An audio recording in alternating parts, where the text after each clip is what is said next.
আসসালামু আলাইকুম, কি অবস্থা সবার? আশা করি সবাই ভালো আছো। আরেকটা নতুন ভ্লগে ওয়েলকাম করছি। আর এইটা হচ্ছে সেই দিনের ভ্লগ যেদিন আমাদের বাসায় গেস্ট আসছিল, তারই প্রিপারেশন আর সারাদিন কি করলাম সেটা আমি তোমাদের সাথে শেয়ার করব। দেখতেই পাচ্ছ বিছানাটা একটা মেস হয়ে আছে, সারা বাড়ির অবস্থা অনেক খারাপ।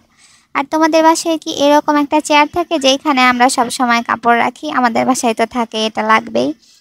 আর গোছাতে গিয়ে দেখলাম যে এই পেপারে আমি আঁকি বুকি করে রেখেছিলাম যে এখানে একটা ইঁদুর আসছিল আর ইঁদুরটা একটু খেয়েও ফেলেছে। তো আমি এখন এগুলা গুছিয়ে নিব।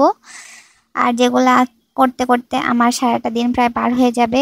আর বাইরে খুব বেশি রোদ নেই, ক্যামেরাতে দেখে মনে হচ্ছে যে অনেক বেশি রোদ, কিন্তু খুব বেশি না। আর তারপরে তো আমি যে টেবিল পরিষ্কার করছিলাম, এখানে মোছামুছি সব কিছু, টেবিল মোছা, ফার্নিচার মোছা, ঘর মোছা, কারণ আমাদের হেল্পিং হ্যান্ড সেদিন আসেনি। তো যাই হোক, আর কি বলবো, কোনো সাহায্যকারীও ছিল না। তো আমি, আপু আর আম্মু মিলে সব কাজ করছিলাম। আর এই যে দেখতেই পাচ্ছ, এখানে এখন আমি আমাদের ঘরে চলে এসেছি শোকেসটা পরিষ্কার করার জন্য। আর এই যে আমার ওল্ড ফোন, যেটা দিয়ে আগে আমি আবছা আবছা ভিডিও বানাইতাম। যাই হোক, তো এখন আমি সবই ক্লিন করে নিব।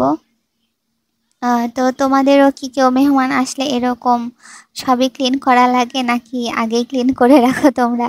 আমাদের তো ক্লিন করার আগে, কারণ একদম রাস্তার উপরে বাসা, সারাটাক্ষণ ধুলাবালি আসতে থাকে। আর এই কিউট কিউট ক্লিপগুলো আমি আপুর কাছে জেদ করে কিনে নিয়েছিলাম। আর এইটা আমার বেস্ট ফ্রেন্ড গিফট করেছে, তো এটা আমি রোজ পরি প্রায়, তো বাইরেই থাকে এগুলা আমার।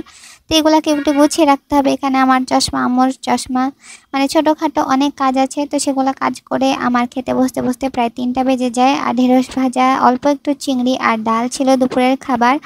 আর এখানে আম্মু এখন চিকেন ফ্রাইয়ের জন্য গোস্ত মাখিয়ে রাখছে। তো সেটাও আমি একটু নিয়ে নিলাম। আর আম্মুর চিকেন ফ্রাই সবসময় আমার বেস্ট লাগে। আমরা সব বেশিরভাগই চেষ্টা করি হোমমেড খাবার খেতে বাইরের থেকে। তো এখানে আম্মু চিংড়ি পেঁয়াজ ভিজিয়ে রেখেছে।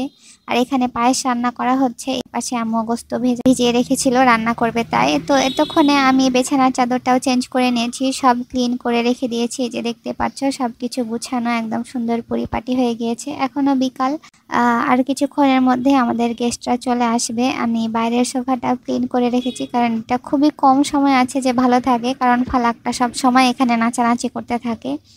আর এই যে এখানে আমি তাদের জন্য গ্লাস বাটি সবকিছু বের করে ধুয়ে রেখেছি। এইখানে পায়েস রেডি হয়ে গিয়েছে। আর এই পাশে আমাদের চিংড়ি ভুনাও রেডি। আর সন্ধ্যার পরে রাতে খাবার দেওয়ার আগে আমরা চিকেন ফ্রাইটা ভেজে নিব। এপাশে আমাদের পাস্তাও সেদ্ধ করে রাখা আছে, ডিম সিদ্ধ শেষ, এগুলো সবই আস্তে আস্তে রান্না হবে। আর গোস্ত আমাদের প্রায় রেডি। তো আগে হচ্ছে আমি কোনো ক্লিপ নিতে পারিনি, কারণ সবই এত এলোমেলো ছিল, ভিডিও করার মতো কোনো স্কোপই ছিল না, রান্নাঘরে ঢুকতেই পারছিলাম না। তো গেস্টদের খাবার দিয়ে আমার থালা বাসন ধোয়াও হয়ে যায়, সেজন্য আমি আর ক্লিপ নিতে পারি না। তো ভাইয়ার প্লেটটা দেখাই দিলাম। এখানে শাওনাপু ইয়াম্মি আমি চা বানাচ্ছিল, আর এক পাশে সবাই গল্প করছে, তো আমি সেটা ব্লার করে দিয়েছি। আর এই যে আমাদের চা রেডি, দেখতেই ভালো লাগছে। তো আমি ভাইয়াকে একটু দিয়ে আসলাম, যে এত মেহমানদের আপ্যায়ন চলছে, তো ভাইয়াকে একটু ট্রেতে করে দিই। যাই হোক, বাড়ির মানুষ। তারপরে আমরা চলে গেলাম চিকেন ফ্রাই করার জন্য। আমি একবার দেখছিলাম, একবার শাওনাপু দেখছিল, তখন ওই লাপু আসেনি, মানে আমার ইলুলু আর কি, ইমিডিয়েট বড় বোন। তার সেদিন আনফর্চুনেটলি অফিস ছিল, তো কিছু করার নাই। এপাশে সব রান্না বান্না রেডি। আর এই যে দেখো, এখানে কিছুক্ষণ পরেই আমাদের কারেন্ট চলে যায়, যেটা কখনোই হয় না। গেস্ট এসেছে কারেন্ট যাবে না, এটা কখনো হয়?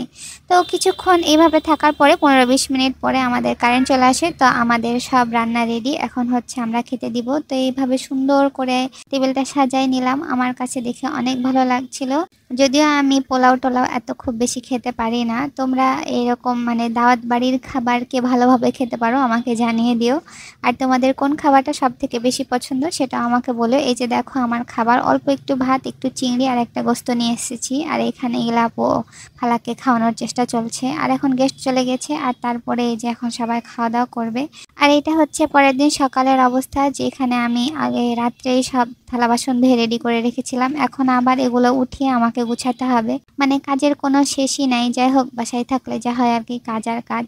তো এখন সবকিছু অর্গানাইজ করে তারপরের দিন আমি শুধু রেস্ট করেছি, আর কোনো কাজ করিনি। এই তো ছিল মেহমান আসার থেকে শেষ পর্যন্ত। আর এরপরে কেমন ভ্লগ চাও সেটা আমাকে জানিয়ে দিও। আজকের ভ্লগ ছিল এই পর্যন্ত, দেখা হচ্ছে নেক্সট ভিডিওতে। সবাই সুস্থ থাকো, ভালো থাকো, আল্লাহ হাফেজ, টাটা।